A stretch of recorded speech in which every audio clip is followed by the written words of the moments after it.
the users can be trained, right? And that's not entirely true. User education, awareness, training serves a purpose, but at the end of the day, you do need technical controls that kind of help save the organization from themselves. You're listening to KBcast, the cybersecurity podcast for all executives. Cutting through the jargon and hype to understand the landscape where risk and technology meet. Now, here's your host, Carissa Breen. Jon, welcome to the show. I'm really happy to have you here today because I've already spoken to you and you've got a lot of energy, which I really love when I get guests on the show. So I'm really looking forward to that. And a topic that I haven't really spoken about before on the podcast, which is insider threats. So we're going to get into the details around the psychology, why people do what they do, which I find incredibly interesting. But before we do that, we always like to start our show off with talking about you and your journey. So please, Jon, talk our listeners through where you sort of started your journey into security and what are you sort of doing now? Okay, perfect. Thank you. So I want to first say hello to all your listeners there. My name is Jon Brandt. My role at ISACA is Information Security Professional Practices Lead, and that's a whole lot of words just to mean that I'm an internal SME to our membership and my colleagues, right, on anything InfoSec. I'm a 20-year U.S. Navy veteran, and that's kind of how I got started in this whole security space, albeit long before cybersecurity was really a thing. Um, Started off on basically, classified radio communications that transitioned to the digital age. About midway through my career, we transitioned from the IT space to the security space.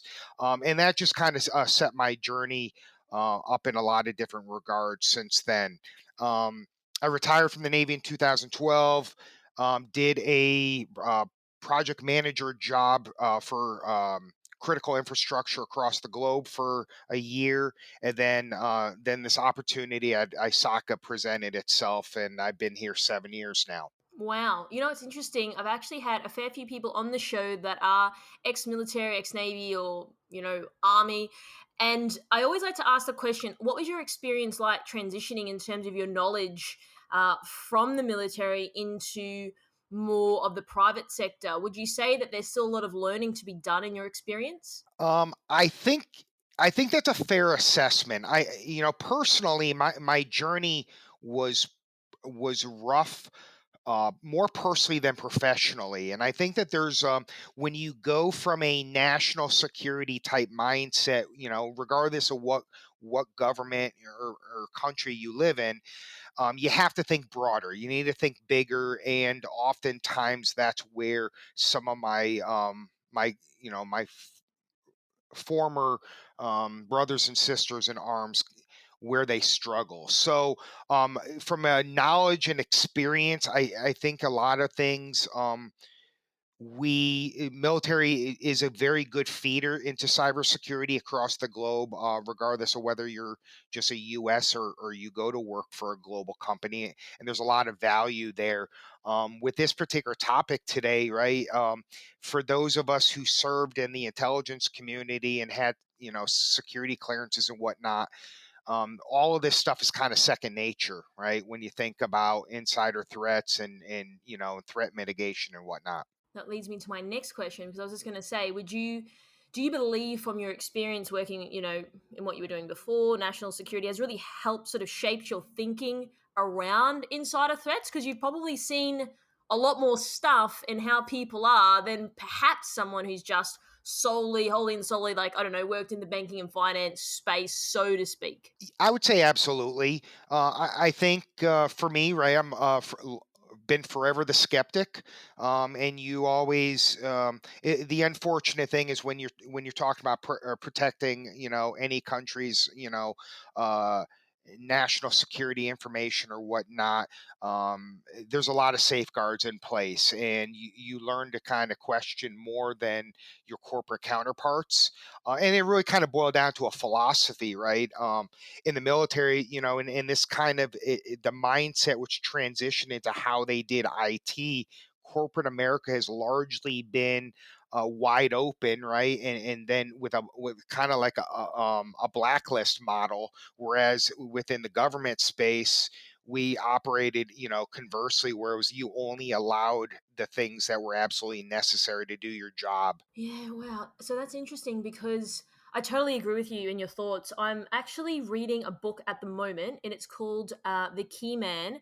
And I'm doing an interview with a guy who works for a large consulting firm in Boston about they were referenced in the book and all this stuff. But the start of it, it just talks about this guy and how charismatic he was, and everyone liked him, and he got all this money off all these billionaires, and it's just sort of set him up to sort of do what he ended up doing in the end. And it's interesting because I'm the same as you. Obviously, I'm in security myself, so I'm very skeptical of people, and I'm always questioning their motivations, which I really want to get into today. So talk to me, John. Like, security, it's overwhelming. People got enough on their plate. They feel exhausted. They feel burnt out. They've got executives on their back because something's going wrong.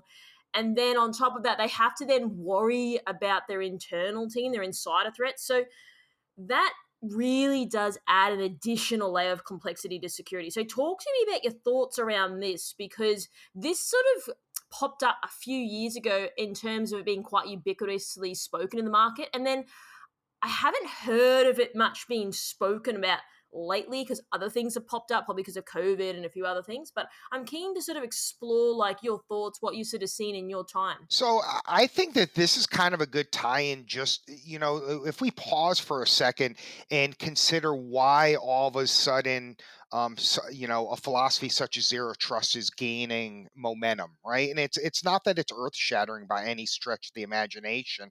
It's kind of a pivot, a refocus of sorts into the trust but verify type mindset. The I think oftentimes, and within my circle, I know there's a lot of agreement here.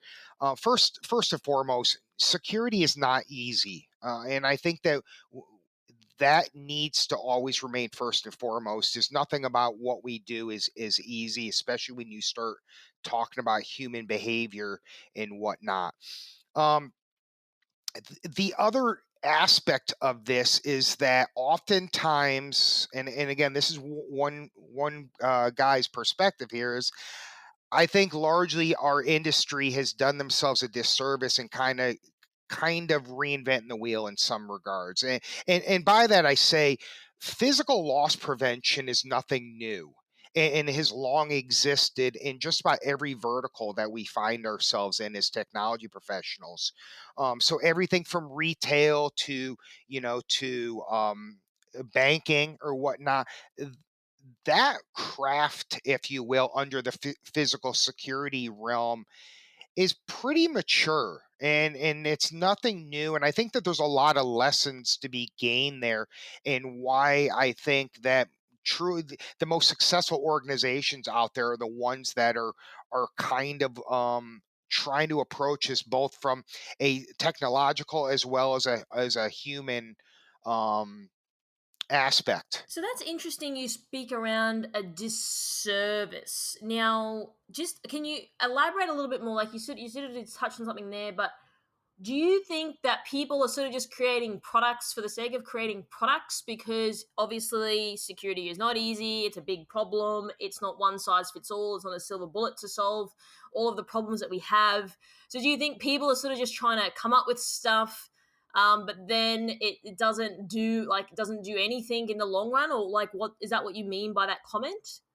Well, I think so. I think that there is a part of that, but let me clarify real quick. I think that first and foremost, there was a lot of lessons to be learned from for anybody that works in the physical security space, and I think that again, this speaks to the fact of working with the business units, not only every the business units across any organization, but more importantly, whatever the risk function is for your particular company or industry, and physical loss prevention is a key component of it.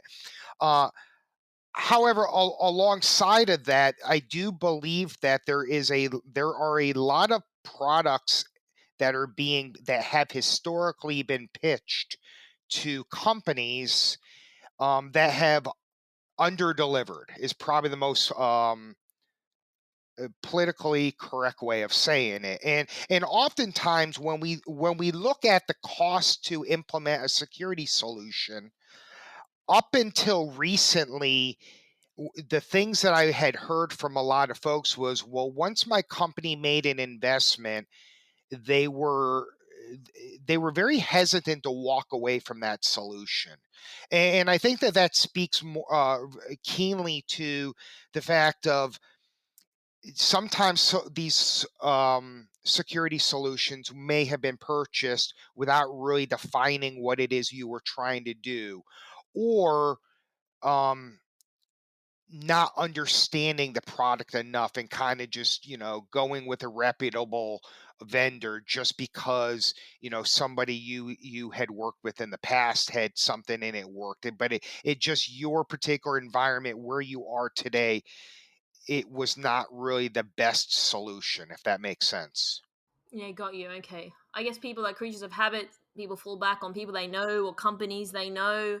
But it's the industry is ephemeral. Like things change all the time. So what may have worked for your company 2 years ago may not work today. So I think that's where people do get burnt out because it's continuous, right? It's not like, oh, I bought the thing now and I don't have to, I can sit back and put my feet up. That's not really how it works. So can totally understand your point of view. So let's dive into the motivation and behavior behind the different types of insider threats. Now, people are going to argue there's different buckets. I only really care about your opinion and your thoughts on the matter. And like you said earlier, like this is human behavior, and I think this is something that is really hard to understand because each human has their own thoughts. It's not software. We can configure it, we can control it, we understand what type of outcome we're going to get. Humans are not necessarily, they don't always make sense in how they operate. So I think that this ultimately does add that additional layer of complexity because we are dealing with people that have feelings and emotions and they do things that don't make sense, right? So I'm really keen to get into this. So yeah, absolutely. And uh,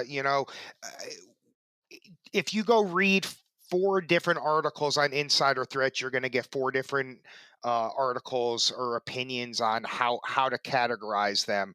Most recently, ISACA released a white paper, and in that, we basically broadly look at two broad categories. One being malicious, and that kind of speaks to itself, and those motivations we'll touch on momentarily are pretty straightforward and almost textbook in some regards. The other one being malignant. And I think for your audience, I think it's worthwhile just for me to read how we define malignant threat, and that is those threats that are unintentional.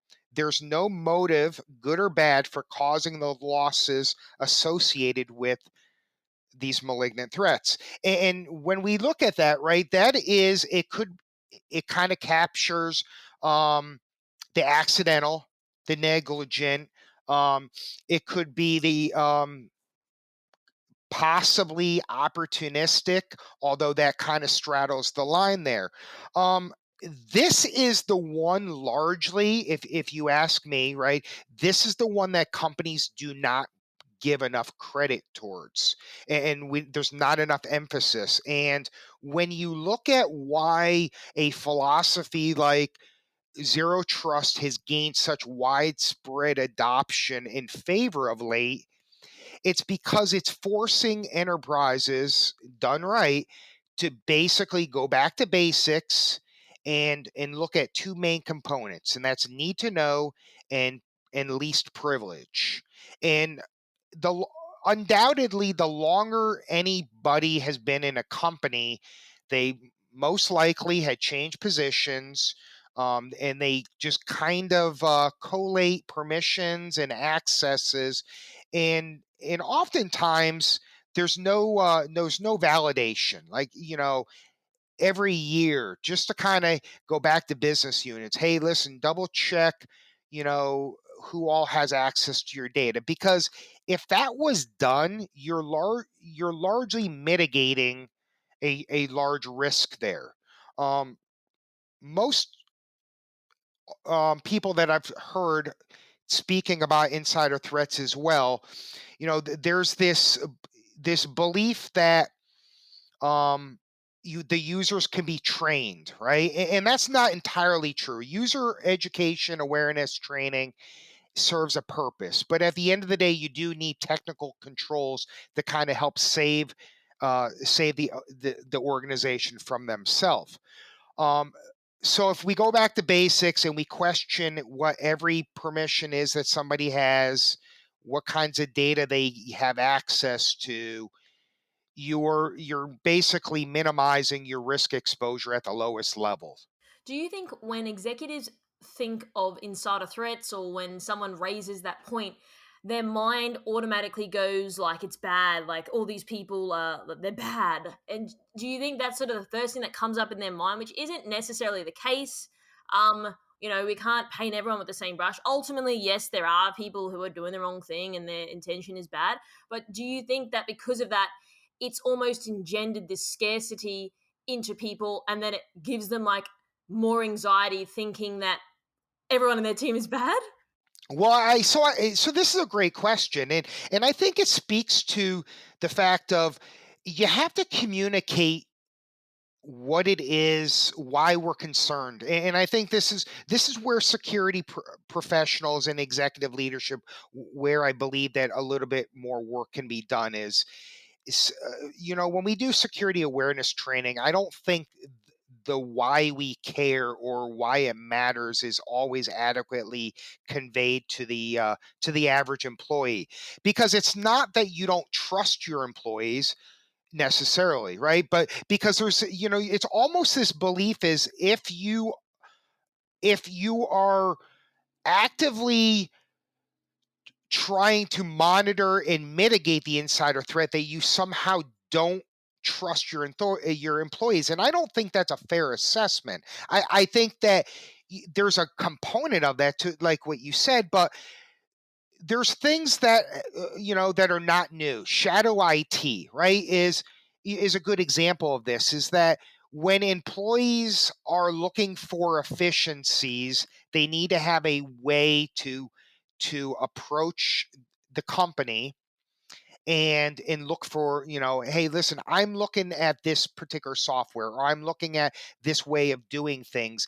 And what we've since learned over the last, I don't know, decade or so, is that just saying no really is going to force your employees to go get creative in how they go about doing their business. Um so so there is that piece of it, right, where you're just like, it could come across absolutely wrong, like that we don't trust you, or whatnot. But I think it is that education piece, and I don't want to say awareness training, because I think that we've largely done a disservice, and I have different thoughts on the awareness versus education piece of it. But it's getting all of your employees to kind of see things through a technical risk lens, or even just a more broadly a risk lens, because cybersecurity is a technical risk. Yeah, gotcha. So how it was sort of coming to my mind is, yes, of course you need to ensure that the language that you use to communicate to staff, like no, you can't use Dropbox, and then that's the end of it. Like you have to understand from their point of view that they don't like following arduous, laborious processes, so they kind of don't get it. And then of course they go off and use Dropbox or whatever it is, because I know this firsthand. That was my experience. And then the other thing is, like you said, implementing technical controls. It's kind of like when you play when you're doing bowling, right? Like you've got the bumper bars on to sort of guide you down properly, right? And then that's what the controls are there to do, to sort of guide you in the right direction. And it's not, of course, going to mean it's going to solve all your problems. It's going to help you get to that end goal. So let's actually then flip that on its head and let's talk about the malicious side of it. So let's get into the mindset of someone who knows they are doing the wrong thing, because that does happen. We've seen it. It's in the news. It's in this book that I'm reading. So I'd like to sort of understand, how do you think about that? What comes up in your mind when you speak about someone who is doing things maliciously and for ill intent? So I think that something you might actually come across in that book, if you haven't already, is when, if you go back to the intelligence world, and this was something we wrote about in this paper, this acronym MICE, right? Money, ideology, coercion, and ego.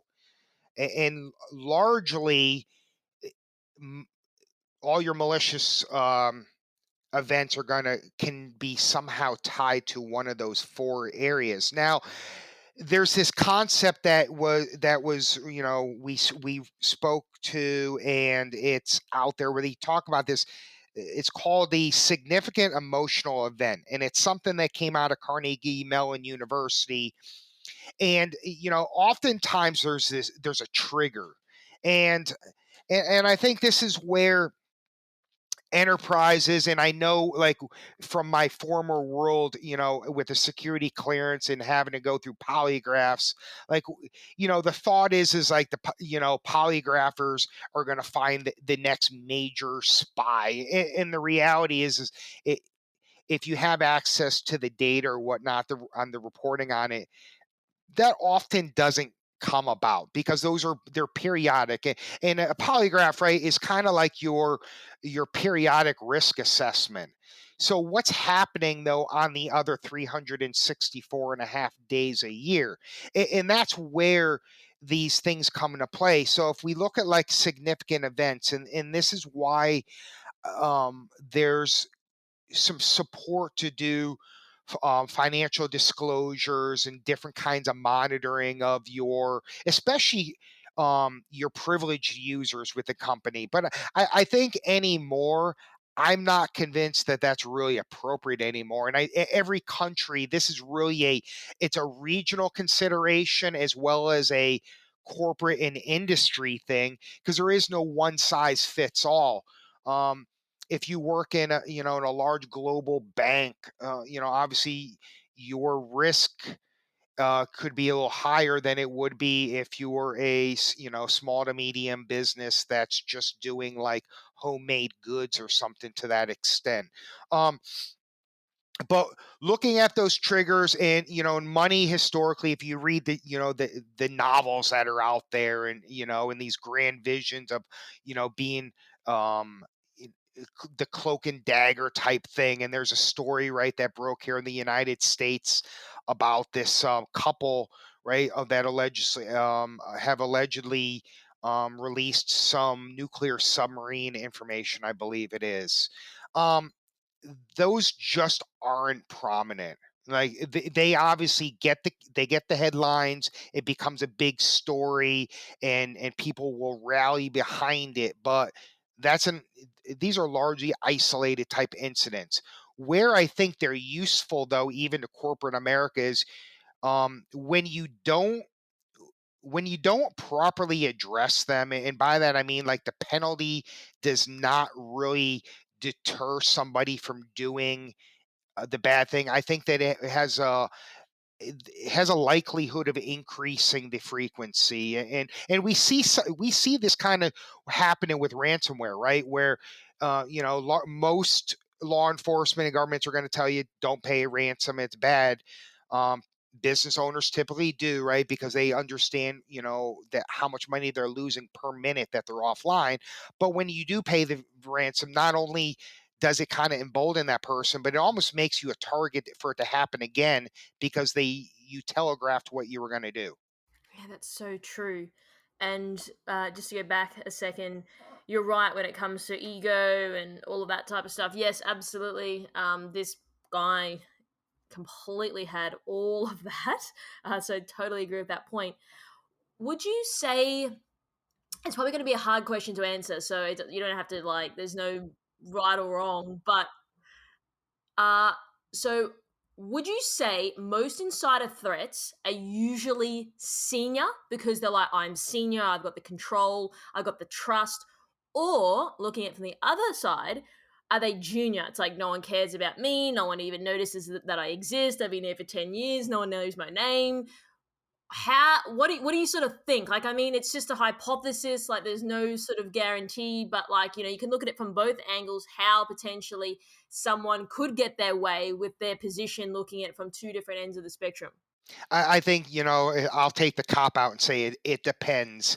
I think that based on some of the articles I've read and whatnot, I think that the likelihood is somebody, kind of in the shadows, um, left largely autonomous for whatever reason, are the ones because, I think the concerning thing for me is that you just can't go on autopilot, and that's what seems to happen more times than not is we're all busy in this life, right? And whether it's at work, at home, or whatnot, and it's easy to kind of let your guard down, and that seems to be the common theme there. Is it's not necessarily whether somebody's senior or junior, it's just kind of, do they have access, and then is there an opportunity? And the opportunity is something that could be largely dissuaded from some kind of formal insider threat monitoring program that would largely pair up pretty well with some kind of technical solution. Things like when we look at data protection, right? So DLP is just one component of it, but that's very small. Before COVID and all of this remote work, how many employees were coming in and out of their office space with handbags and, or purses, and they've got their phones and their charging cords. And when I was on active duty, obviously, USB ports were disabled for obvious reasons, especially in classified spaces. In the corporate world, right? That's just often, these are things that are just typically not considered. Now, here we are late into the COVID-19 pandemic, and we're kind of moving out, and there's a lot of arguments, right, about whether people are going to largely go back into the office or not. But you have to, deterrents are a good thing, right? And it's I was listening to a friend of mine's podcast earlier this week, and he talked about, he lives in a rural area, and he was talking about a neighbor that had an ADT security sign. In rural parts, you largely don't have any kind of you don't have a lot of landlines are just not prevalent, and you're like, you live in the rural area, you probably don't have that security system. But for somebody that's looking for low hanging fruit as a quick target, they're going to look for something that doesn't have the signs that there's any kind of protection. So in that particular case, right, the ADT sign could be a deterrent. Well, the same thing holds true with what types of things do you put out there about employee policies. Um, what are the, on your intranet or communications? How active are you out there in your space regarding, security education to your company? Because those things largely go a long ways, but they need to be more robust than just saying to your employees that phishing is bad and this is what it needs to look for. Yeah, so true. I totally agree with you on those points. It's definitely a hard question to answer. One of the things that I'm thinking though as well, I mean, since your time in doing this, would you say more often than not people do get away with doing things that are wrong that we just never find out about? And like, what percentage would you say? I know that's, again, it's a hard question to answer, but I'm just trying to gauge like people that are doing wrong things may not get caught or ever get caught. And so Yeah, the occasional person does, but would you say that that outweighs it, or what are your thoughts on that? I think that there's a lot of loss that happens that is just never caught. Um, and I don't have any, empirical evidence to back that up, but based on my 47 years on this earth, right, and working in a lot of different areas, and talking to a lot of different people and whatnot, I think that, at the end of the day, it's definitely a hard problem. Um, but there's two things that kind of ring true to me. One is that your employees need to know that you care and you have their back. And I think some of the themes that I could pull away from different things I've read over the years is that employees who don't really feel valued, or maybe they perceive favoritism in the workplace, or no established criteria for promotions and whatnot. To me, I think that the kind of it breeds a um a frustrated employee, probably the best way of putting it. um Similarly, though, we ye- I think this other thing, though, that's out there is that there's not enough of an example made for the bad stuff. And when we look at some of these more high profile cases, I think back to my time in the intelligence community. Every major spy that got caught, boy, everyone who got a clearance initially, we watched these videos. It was brought up year in, year out. Like, it was always first and just front, on the front of our brain. And the same thing kind of holds true um, in the corporate space for me. But it's not always just the malicious person we need to worry about. And I think it's the teaching moment. Is a lot of what we can do is make up for a lack of digital literacy largely amongst the globe, right? Because there's a small number of folks like us that are trying to protect many more, that all they're trying to do is get through the day as efficiently as they can, to get home and to do the things that they really want to do. So they don't think about all of the things that kind of go into these you know the decisions that need to be made. Mm, totally agree with you on that front as well. And that was sort of what I was thinking as I was asking that question around, like, does everyone get caught? And no, they don't. So, would you say then, John, that equal amounts of focus do need to be applied both externally to, security, but then internally? So, what we've spoken about today, insider threats, would you say it's equally balanced? And are enough people looking at their strategy like this, or are they very focused on who's sort of going to get me externally? Yeah, I think the short answer is, I too much focus is put on on external bad actors. And again, those are the stories that get the headlines, right? The things that get the executive's attention is right now largely ransomware, right? And shutting down their business, and big payouts and whatnot. The growing consensus is that more focus needs to be internally, and that's actually probably that's a more prevalent thing nowadays, for a couple reasons. One is that, shocker, right, the cybersecurity human capital problem is not going away. So there's not enough people trained to do the work that needs to be done. So what happens when any industry encounters that, or occupation? They outsource it. So we have to think a lot. We got to broaden our thoughts about insiders, because the insider's not just your employee. It could be your consultants. It could be your managed service providers.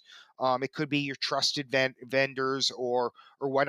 Especially if they have access to systems and they're actually basically augmenting your force.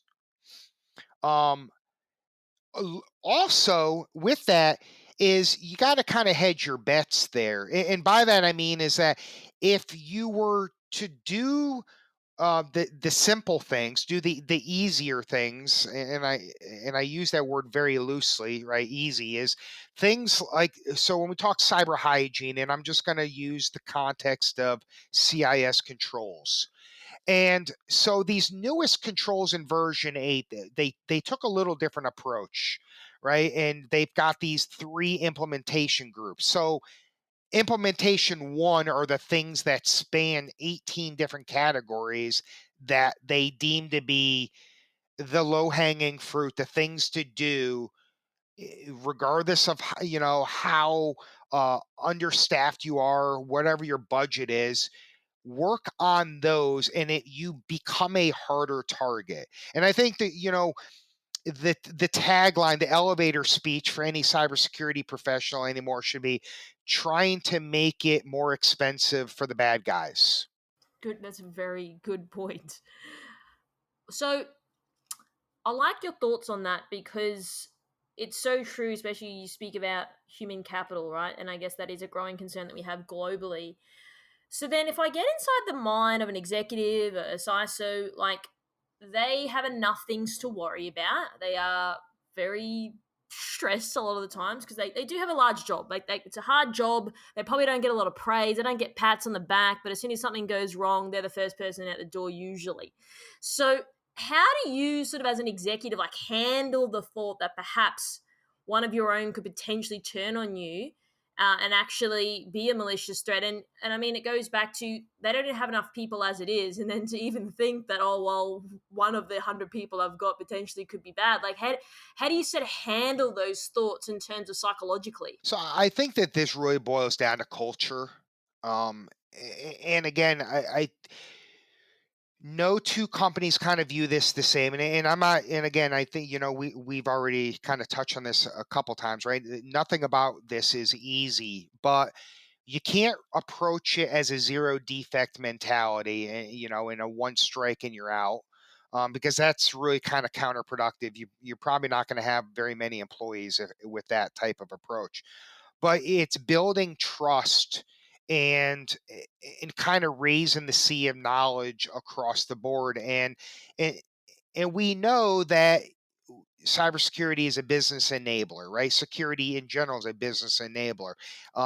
It's not always a cost center, and I think that's something that needs to be, reminded, especially with enterprises that are moving forward with zero trust, because zero trust, if you talk about the people with the strategy and kind of implementing it, what I'm hearing from folks is that they're actually there's some money to be recouped, and there's some cost savings on the backside, because it really allows you to identify everything that's there. And I think that this goes is even more broadly for anything technology related, to include all your IT stuff, is there's a lot of solutions across the company that are probably doing a lot of the same things.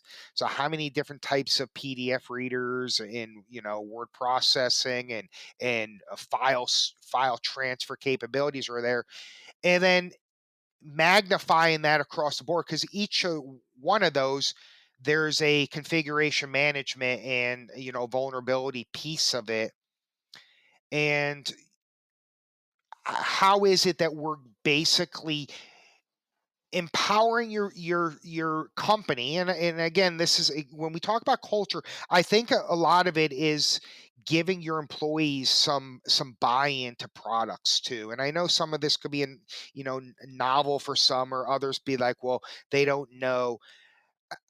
For me, one thing that organizations just, I'm going to venture to say, we don't do a good enough job on is that most people are hired to do a very specific thing. They applied against a certain job description with fixed, you know, experience requirements and job tasks.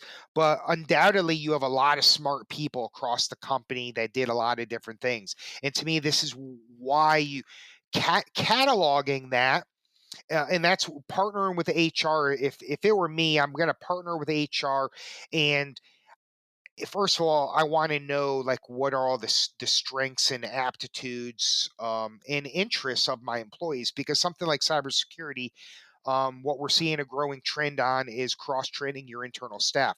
But it serves a dual purpose. One is, if you do that evolution, you're also, in my mind, as the skeptic that's out there. If I know you have half a dozen employees that are, doing web development on the side, or they've got, they do a lot of PC stuff at home, all of a sudden now, I'm not going to look at them necessarily with a very, a high power microscope, but it's also going to have me kind of consider the risk within that business unit a little differently, if that makes sense. Would you still say that there is maybe a percentage of people that are quite worried though? Like there is people that are maybe someone has done something wrong before and it brings up 10 years ago someone betrayed me and now I have that level of trust that isn't Yeah. sort of there. Would you still say that some people do unfortunately think like that, irrespective of they shouldn't think like that, and they need to build the right culture and Yeah. trust and stuff like that? Yeah, and I don't know that you're never going to eliminate bias. Let's just be real, right? And I think that just like, security is a state of mind. You're never going to get to 100% security. Um somebody's prior experiences largely inform why they act certain ways or do certain things. And that's both from a corporate leadership versus or employee, both good and bad. I'm not saying that, listen, corporate executives could equally be at a high risk insider just as much as your lowest paid employee. And I think that's it. It boils down to access there. Mm-hmm. Gotcha. And then, sort of, my last question for you, while we're talking around the behavior on how people think, would you say, in your experience, that the anxiety towards thinking about insider threats has probably risen in recent years?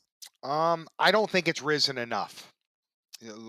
Truly, I think in certain areas it could hold true. And again, coming back to um we look at some of the high profile cases that had happened just here in the United States.